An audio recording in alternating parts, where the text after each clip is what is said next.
Assalamualaikum warahmatullahi wabarakatuh.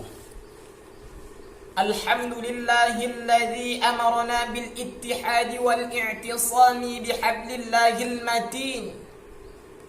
Ashhadu an la ilaha illallah wahdahu la syarika lah.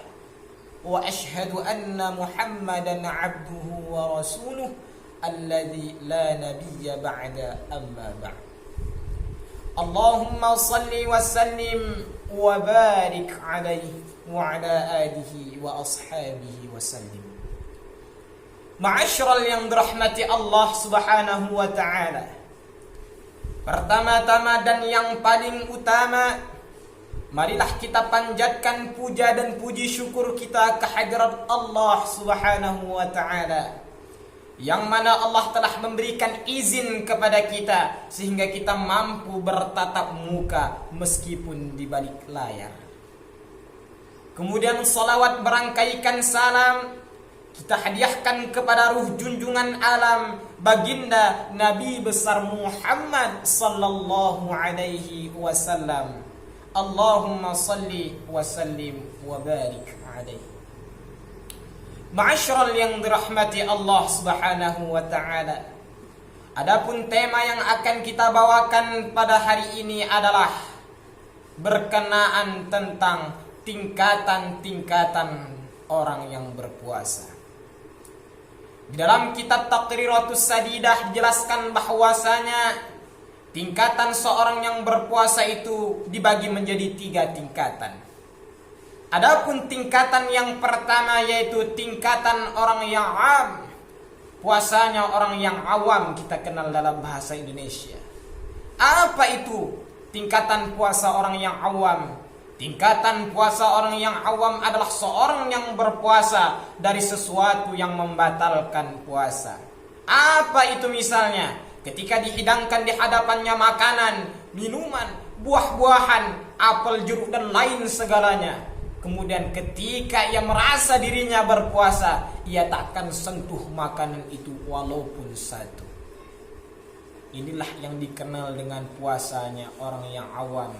Puasa seseorang yang menahan diri dari perkara-perkara yang membatalkan puasa. Kita masuk kepada tingkatan yang kedua, yaitu puasanya orang yang khusus. Bagaimana puasanya tingkatan orang yang khusus? Tingkatan puasa orang yang khusus adalah orang yang berpuasa dari perkara yang maksiat, seperti zina, zina mata, zina hati dan lain sebagainya. Ia jaga pandangannya dari perkara-perkara yang haram. Ia jaga tangannya dari mengambil yang bukan haknya. Ia jaga lisannya untuk tidak berucap sesuatu yang tidak layak untuk diucap. Karena ia tahu bahwasanya Rasulullah bersabda, "Man kana yu'minu billahi wal yawmil akhir falyaqul khairan aw liyasmut." Ma'asyiral yang dirahmati Allah, kita masuk ke tingkatan yang ketiga, yaitu puasanya orang yang khusus lagi khusus. Inilah yang disebut dengan tingkatan puasa orang yang paling tinggi.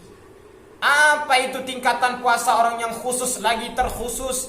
Ia berpuasa dari perkara-perkara selain Allah Subhanahu wa ta'ala. Artinya ia hadirkan di dalam hatinya itu untuk mengharapkan ridha dari Allah Subhanahu wa ta'ala. Ia berpuasa, ia salat ketika dalam keadaan berpuasa, ia bersedekah, ia mengucapkan ia membacakan lantunan ayat suci Al-Quran. Ia berucap, takkan berucap kecuali ucapan-ucapan yang baik, lantas dengan mengharapkan ridha dari Allah Subhanahu wa ta'ala. Inilah yang dikenal dengan puasa khususul khusus. Puasa orang yang khusus lagi khusus. Mudah-mudahan kita semua termasuk dalam golongan puasa yang ketiga, tingkatan golongan orang yang ketiga, yaitu puasanya orang yang khusus lagi khusus. Mudah-mudahan kita semua tergolong dalam tingkatan derajat puasa orang yang paling tinggi ini. Ma'asyiral yang dirahmati Allah, sekianlah yang dapat saya sampaikan. Mudah-mudahan apa yang saya sampaikan dapat diambil pelajaran sehingga mampu untuk diamalkan. Akhirul kalam, billahi taufiq wal hidayah wa ridha wal inayah. Wassalamu alaikum warahmatullahi wabarakatuh.